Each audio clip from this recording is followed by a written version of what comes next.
Olá, aqui é o professor Jalbert falando com mais uma aula do nosso curso Criando Experiências de Aprendizagem Criativas e hoje a gente vai para a nossa aula 11.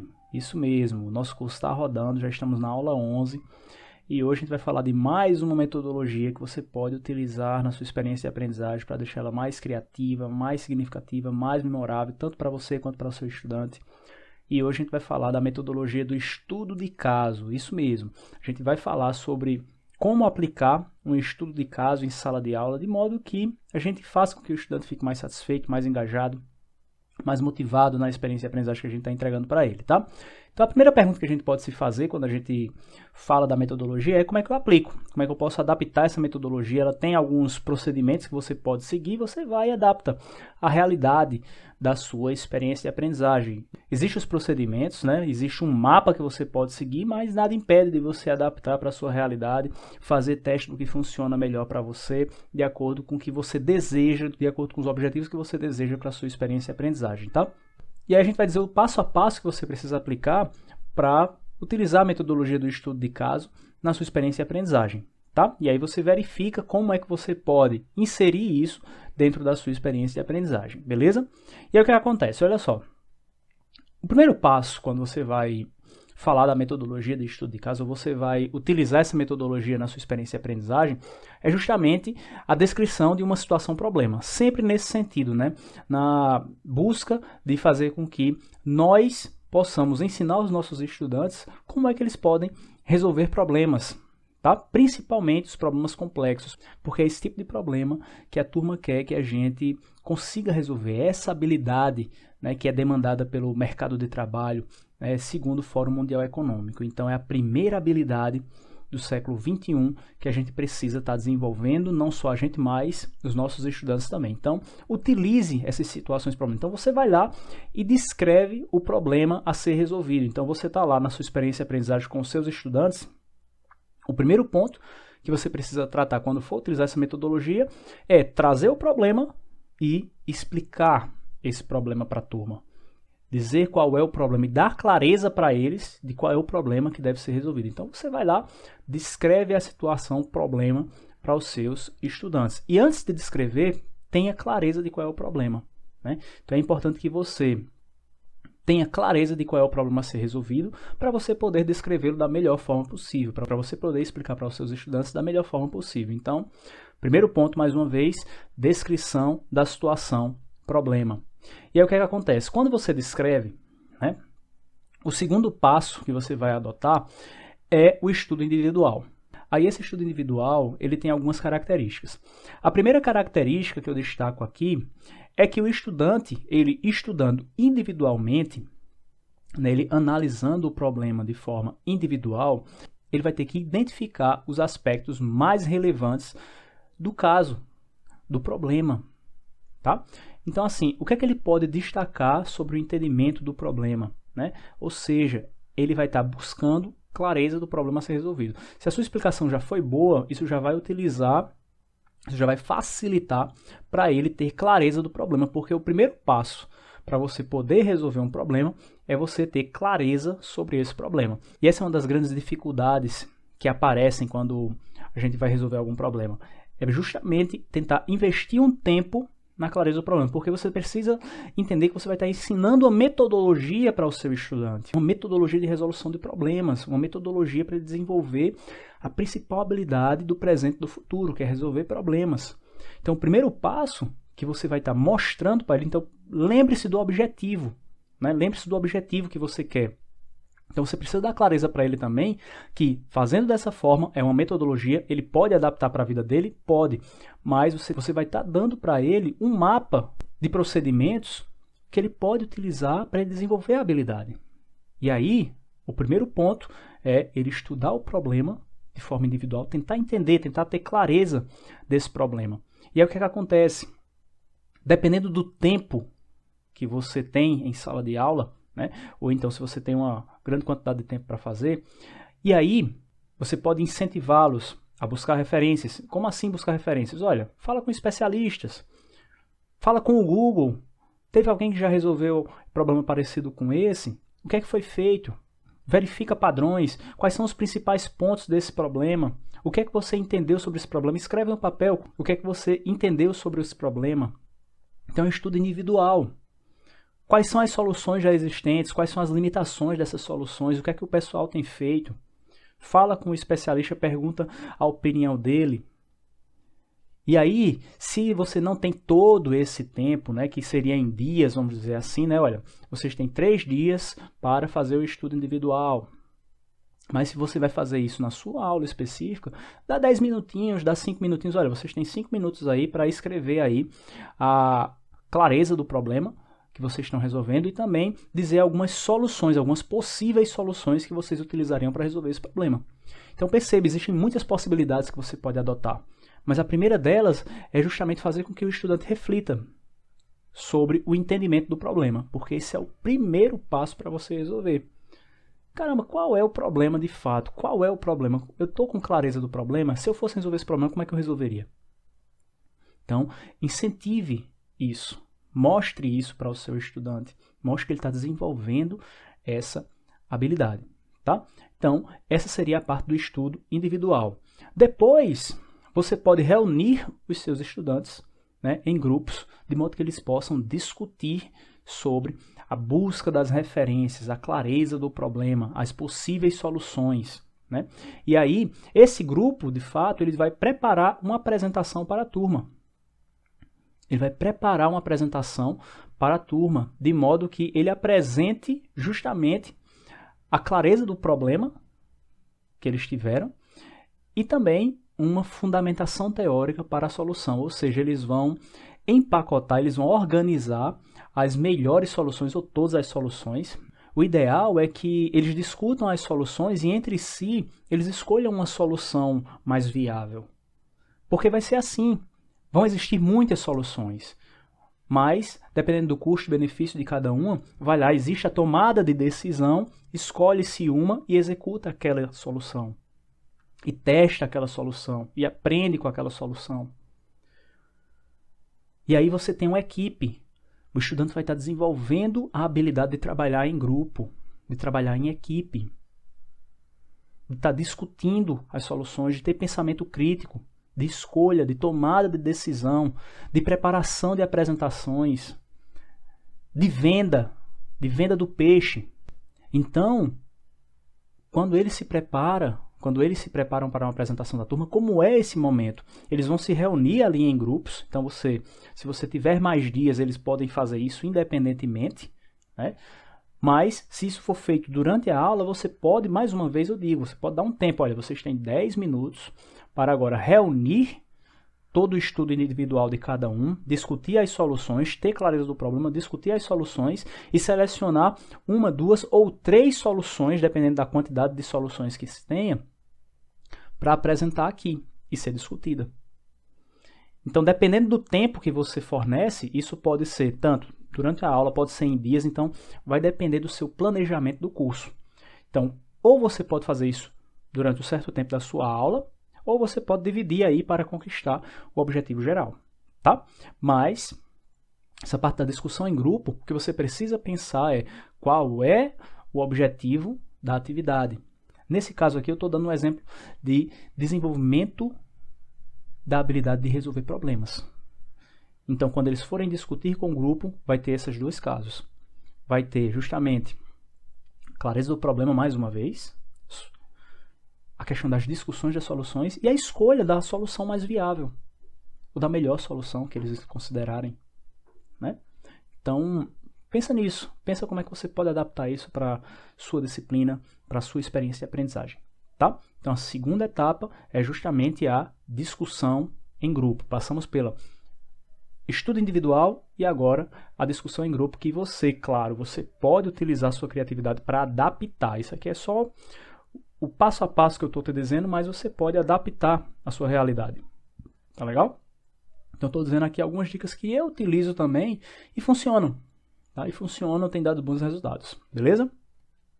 E o que é que acontece? Após as discussões, né, vai haver o debate em sala, ou seja, o grupo vai apresentar as possíveis soluções, clareza do problema que eles tiveram e como eles solucionariam aquele problema da melhor forma possível. Então, no debate em sala, os estudantes debatem sobre a solução do problema. E você deve ser o mediador. Você deve ser a trilha da aprendizagem. Você deve guiar o estudante para que ele tire as conclusões não só da solução do problema, mas do desenvolvimento da habilidade que ele está trabalhando ali. Como é que ele está desenvolvendo aquela habilidade? Olha, você está percebendo que a sua análise faz com que você teve clareza do problema, você discutiu o problema com seus estudantes, agora você está tentando vender a sua solução. Então, talvez em algum momento da sua vida, você faça isso.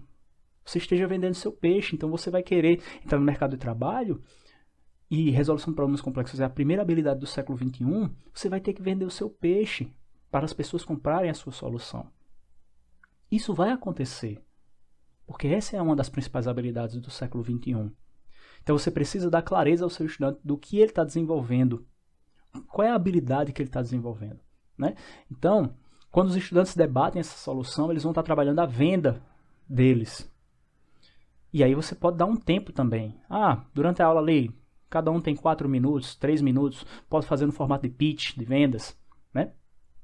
Precisa todo mundo falar? Não necessariamente, né? Pode ser a pessoa que mais se sente à vontade, pode ser o melhor vendedor do grupo. E aí você pode até chamar um professor externo para participar também do debate e verificar qual foi o melhor grupo, né? E sempre, nessa questão de você mediar, você pode fazer com que as outras pessoas dos outros grupos façam anotações e depois dê o feedback para o grupo. Nesse debate, né, dá um tempo para cada um debater, olha, do grupo X eu aprendi isso, mas eu acho que faltou isso, acho que melhoraria nesse ponto, na solução deles. A nossa solução aqui falou um pouquinho sobre o que eles fizeram, mas ela incrementa nesse ponto, qual é o diferencial? Porque ali você vai estar trabalhando também a questão da concorrência, né? Para eles aprenderem, existe a concorrência, existe o diferencial, todo mundo está trabalhando no mesmo problema, mas você vai perceber que vão existir soluções diferentes. Vão existir diferentes soluções e muito criativas. Cada uma com as suas qualidades, cada uma com os seus defeitos, cada uma com as suas limitações. E aí você vai promover um ambiente de aprendizagem em que, se o estudante tiver com o olhar de aprendiz, ele vai sair muito diferente da forma que entrou. E engajado. Por quê? Porque ele vai estar participando. Ele vai estar fazendo as atividades o tempo todo, ele não vai estar parado o tempo. E é isso que faz o debate em sala. É uma forma de o estudante também visualizar. Agora, claro, ele tem que estar consciente de que ele está ali trabalhando o desenvolvimento de uma habilidade. Então, você tem que promover o empenho também. Fazer com que eles tenham compromisso. A gente já falou sobre compromisso aqui. Então, nesse ponto, os estudantes vão debater sobre a solução do problema. E aí vem aquela pergunta, né? Certo, beleza. É o estudo de casos e tal, mas como é que eu escolho os casos? Bom, você pode tirar esses casos da sua vivência, você pode pegar casos já publicados, né? Você pode fazer uma pesquisa, né? Um método, busca referências, fala com pessoas nas empresas também, verifica quais são os problemas que eles estão passando. E isso faz com que você também se aproxime da empresa, podendo facilitar até uma visita técnica também na empresa. Isso vai melhorar muito a experiência de aprendizagem do estudante. Por quê? Porque ele vai estar correlacionando o que ele vê em sala de aula com o que está sendo feito lá na empresa. Que pode ser uma empresa que ele venha trabalhar, pode ser uma empresa que ele se identifique. Então, verifica isso. Você pode inventar também o caso de acordo com as suas pesquisas. Nada impede. Né? Nada impede. Contanto que você tenha clareza de qual é o objetivo de você realizar aquilo. Tenha clareza do objetivo, isso vai facilitar você a motivar os seus estudantes a desenvolverem a atividade. É isso, então, sua vivência, utilize a sua vivência, utilize os casos já publicados, utilize os casos nas empresas, que acontecem nas empresas, então você pode ter muitas formas de realizar estudos de caso, né? E aí o que acontece? Que é a coisa que a gente mais quer do nosso estudante, é que ele permaneça engajado. Então o estudante demonstra muito interesse em casos práticos da vida real. Por quê? Porque ele precisa ver que o conhecimento que ele está adquirindo é útil para ele. Ele precisa ver, ele precisa ter consciência disso. E é uma das principais perguntas que nossos estudantes fazem assim, para que eu vou utilizar isso? Então é importante que você diga para ele para que ele vai utilizar. É importante que ele saiba, que você mostre para ele. Então se você quer ele engajado, você diga para ele. Mostre para ele que aquele conhecimento é útil, é utilizado. Ele vai utilizar também. Mostre para o seu estudante que aquele conhecimento pode ser útil na vida dele. Porque assim, claro, a mudança é a única constante. Mas você mostra que aquele conhecimento está sendo utilizado. Você mostra uma motivação para o estudante aprender aquele determinado conteúdo. Ele te dá a energia dele, a atenção dele, a motivação dele para desenvolver com você a melhor experiência de aprendizagem que vocês podem ter. Então, o estudante demonstra interesse em casos práticos da vida real, casos que ele possa visualizar como úteis para a vida dele. Essa é a grande sacada. E aí o que é que acontece, né? No que diz respeito a esses casos práticos, né? A característica desses casos práticos, o ideal é que eles sejam reais e recentes, que estejam correlacionados com o que está acontecendo hoje. Então assim, se você vai para uma visita técnica numa empresa, por exemplo, ou fala com alguém da empresa, né, você pode perguntar àquela pessoa da empresa quais são os desafios que ela está passando, quais são os principais casos que eles têm lá de problemas, e você pode adaptar isso. Eu faço muita visita técnica na minha disciplina, tento me conectar com as pessoas dessas empresas justamente para trazer isso para a sala de aula também e fazer com que os estudantes possam correlacionar mais facilmente o que eles veem na disciplina e o que eles estão vendo também na visita técnica. Porque aí eles significam a aprendizagem também. Eles veem como útil aquele conhecimento também, facilita inclusive também a motivação de se estudar a disciplina, o conteúdo. Então é importante que você tenha clareza disso também. Situações cotidianas de uma empresa. Então existem diversas referências que você pode utilizar para determinar casos práticos. Você pode inventar algum caso. Então assim, o importante é que você tenha clareza do objetivo da atividade. O objetivo da sua atividade. Qual é o objetivo? Anota qual é o objetivo da tua atividade, que isso vai te dar clareza. E vai te facilitar também com que você mostre o conteúdo e faça com que os seus estudantes se engajem nesse conteúdo. Fiquem mais motivados. Esse é o ponto. E aí, quando a gente faz essa escolha dos casos e existe todos os resultados que a gente busca, né, quando está sendo feito esses estudos de caso, aí tem a apresentação das soluções, né? E algumas soluções, quando a gente faz alguns estudos, elas funcionam e outras não. E nos dois tipos de soluções, tanto as que funcionam quanto as que não funcionam, existem aprendizados.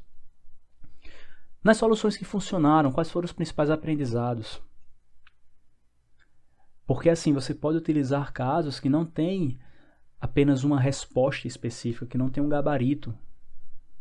Vão existir diversos tipos de soluções para cada grupo, para cada estudante individualmente. Eles vão gerar diversas soluções.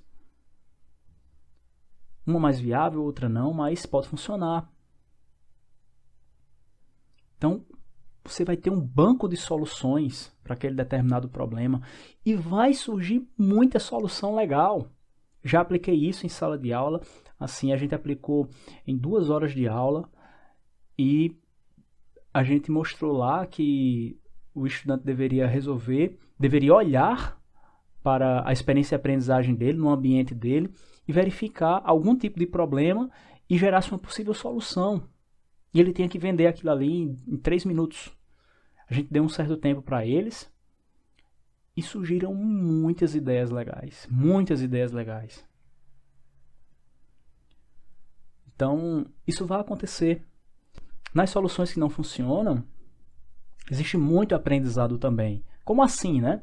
Você pode refletir sobre elas com os alunos. Por que essa solução não funcionou? Quais são os aprendizados que a gente pode tirar disso aqui?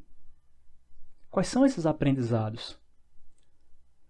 Então, assim, as soluções que não funcionam, elas te dão um aprendizado também. É importante que o estudante veja isso, porque às vezes a gente está sempre na busca daquele que é certo, mas às vezes esse erro vai te dar um caminho a não seguir mais. Então existe o aprendizado.